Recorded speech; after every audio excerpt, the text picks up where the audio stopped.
Hi friends, welcome back to my channel. இன்னைக்கு நம்ம என்ன ரெசிபி பார்க்க போறோம்னா ஒரு சூப்பரான ஹெல்த்தியான பிரேக்ஃபாஸ்ட் ரெசிபி தாங்க பார்க்க போறோம். அதாவது இன்ஸ்டன்ட் ராகி உத்தாப்பம்.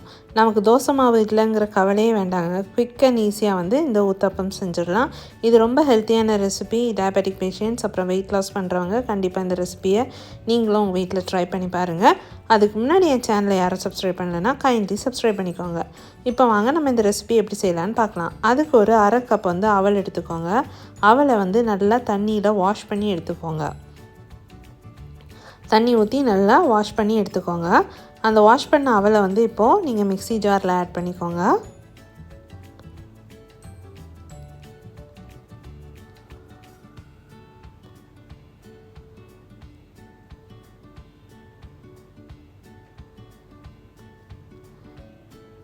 இப்போ அது கூடவே ஒரு கப் வந்து மாவு எடுத்துக்கோங்க. நான் இன்றைக்கி அரை கப்பில் வந்து 2 டைம் வந்துட்டு மாவு எடுக்கிறேன். நான் யூஸ் பண்ணுறது அரை கப்புங்கிறதுனால 2 டைம் வந்து மாவு எடுக்கிறேன். அந்த மாவை வந்து நீங்கள் மிக்சியில் ஆட் பண்ணிக்கோங்க.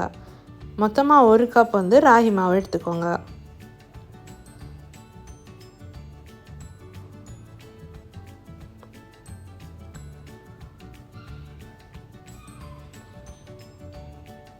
இப்போ இது கூடவே வந்து ஒரு அரை கப் வந்து தயிர் ஆட் பண்ணிக்கோங்க. எந்த கப்பில் நீங்கள் மெஷர் பண்ணி எடுக்கிறீங்களோ அதே கப்பில் வந்து ½ கப் வந்து தயிர் ஆட் பண்ணிக்கோங்க.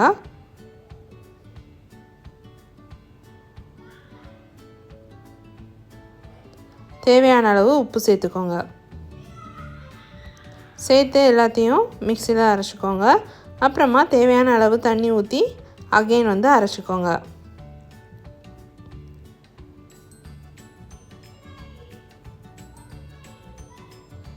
இப்போ நம்மளோட மாவு ரெடி ஆயிடுச்சு. இதை ஒரு பாத்திரத்துக்கு மாற்றிக்கோங்க.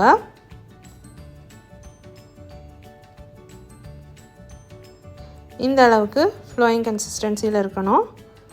அப்போ தான் தோசை ஊத்தாப்பம் நமக்கு கரெக்டாக வரும். இப்போ இந்த மாவை எடுத்து தனியாக வச்சுக்கோங்க.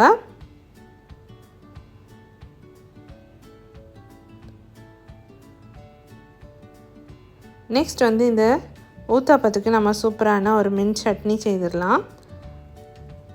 அந்த மின்ட் சட்னி செய்கிறதுக்கு ஃபர்ஸ்ட் ஒரு மிக்ஸி ஜாரில் ஒரு பச்சை மிளகாய் சேர்த்துக்கோங்க. உங்களுக்கு காரம் எவ்வளோ வேணுமோ அந்த அளவுக்கு பச்சை மிளகாய் சேர்த்துக்கோங்க. அது கூடவே ஒரு கைப்பிடி அளவுக்கு வந்துட்டு புதினா இலைகள் சேர்த்துக்கோங்க.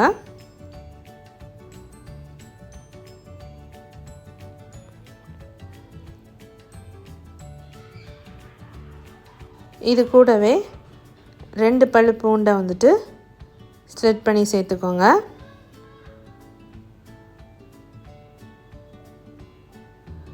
ஒரு சின்ன பீஸ் வந்து புளி சேர்த்துக்கோங்க. அது கூட 2 டேபிள் ஸ்பூன் வந்துட்டு பொட்டுக்கடலை சேர்த்துக்கோங்க. அரை கப் வந்து தேங்காய் சேர்த்துக்கோங்க. சேர்த்து எல்லாத்தையும் மிக்சியில் அரைச்சி எடுத்துக்கோங்க. கூடவே தேவையான அளவு உப்பும் போட்டு மிக்சியில் அரைச்சி எடுத்துக்கோங்க.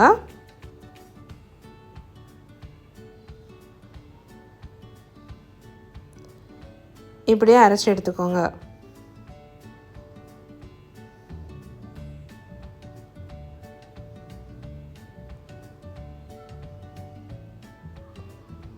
இப்போ இதை ஒரு பவுலுக்கு ட்ரான்ஸ்ஃபர் பண்ணி வச்சுக்கோங்க.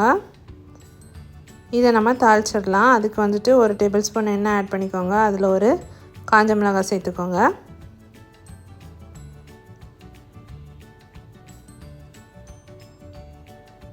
கூடவே அரை டீஸ்பூன் அளவுக்கு கடுகு சேர்த்துக்கோங்க.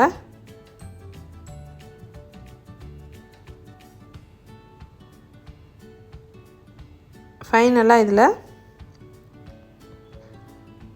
கருவேப்பிலை சேர்த்து ஸ்டவ் ஆஃப் பண்ணிடுங்க. இப்போ இதை வந்து நம்மளோட சட்னியில் ஆட் பண்ணிடுங்க. சூப்பரான சட்னி ரெடி ஆயிடுச்சு. இப்போ நம்ம ஊத்தாப்பம் ரெடி பண்ணலாம். அதுக்கு அந்த மாவு கூட நம்ம சுடுற நேரம் வந்துட்டு ஒரு அரை டீஸ்பூன் அளவுக்கு வந்து ஜீரகத்தூள் சேர்த்துக்கோங்க.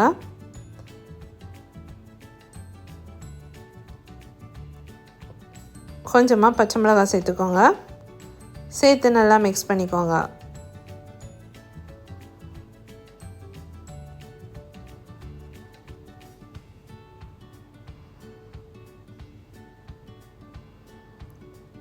இப்போ இதில் கொஞ்சமாக கருவேப்பிலையும் சேர்த்துக்கோங்க. அது கூட ஆட் பண்ணுறதுக்கு ஒரு ஹாஃப் வெங்காயத்தை பொடிசாக நறுக்கி எடுத்துக்கோங்க. சின்னதாக நறுக்கிக்கோங்க.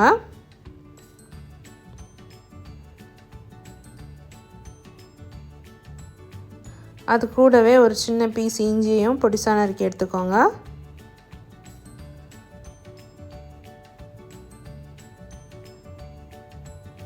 பச்சை மிளகாவையும் கட் பண்ணி எடுத்துக்கோங்க.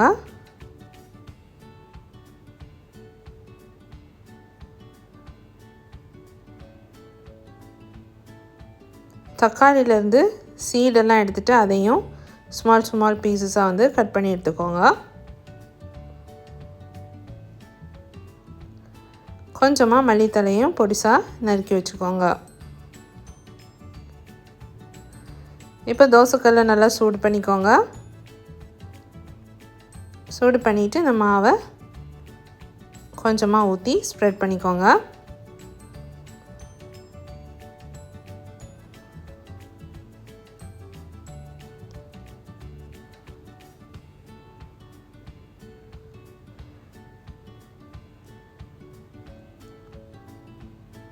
அதை சுற்றி கொஞ்சமாக ஆயில் ஆட் பண்ணிக்கோங்க.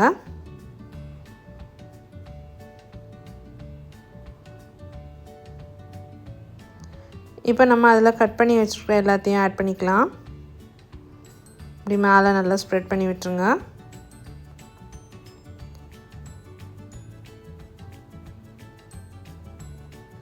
தக்காளி ஆட் பண்ணிக்கோங்க. உங்கள்கிட்ட கேப்சிகம் இருந்துச்சுன்னா, கேரட் இருந்துச்சுன்னா அதுவும் ஆட் பண்ணிக்கோங்க. அதுவும் நல்ல டேஸ்ட்டாக தான் இருக்கும். ஸோ கேப்சிகம், கேரட் இருந்துச்சுன்னா அதையும் இப்படி பொடிசாக நறுக்கி அதையும் ஆட் பண்ணிக்கோங்க. ஒரு சைடு நல்லா குக் ஆனதும் அடுத்த சைடு மாற்றி போட்டு குக் பண்ணிக்கோங்க.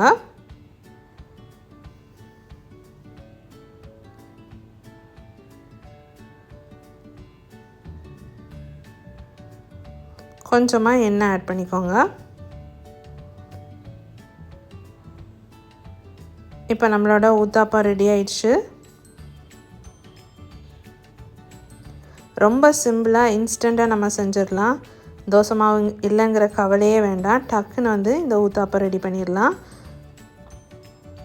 ஸோ கண்டிப்பாக நீங்களும் ட்ரை பண்ணி பாருங்கள். மார்னிங் பிரேக்ஃபாஸ்ட் என்ன செய்யலாம் யோசிக்கிறதுக்கு பதிலாக கொஞ்சம் டிஃப்ரெண்ட்டாக ஹெல்த்தியாக இதே மாதிரி மார்னிங் செஞ்சு பாருங்கள். ரொம்ப டேஸ்டியாக இருக்கும். சூப்பரான ஹெல்த்தியான ராகி ஊத்தாப்பமும் புதினா சட்னியும் ரெடி. கண்டிப்பாக நீங்களும் இந்த ரெசிப்பியை உங்கள் வீட்டில் ட்ரை பண்ணி பாருங்கள். குயிக்காக நீங்கள் ஈஸியாக செஞ்சிடலாம். ரொம்ப ஹெல்த்தியான ரெசிபி கூட. ஸோ கண்டிப்பாக உங்கள் வீட்டில் இந்த ரெசிபி நீங்கள் எல்லோரும் ட்ரை பண்ணி பாருங்கள். என் ரெசிபிஸ் உங்களுக்கு பிடிச்சிருந்துச்சுன்னா மறக்காமல் என் சேனலை சப்ஸ்கிரைப் பண்ணுங்கள், லைக் பண்ணுங்கள், ஷேர் பண்ணுங்கள். தேங்க்யூ.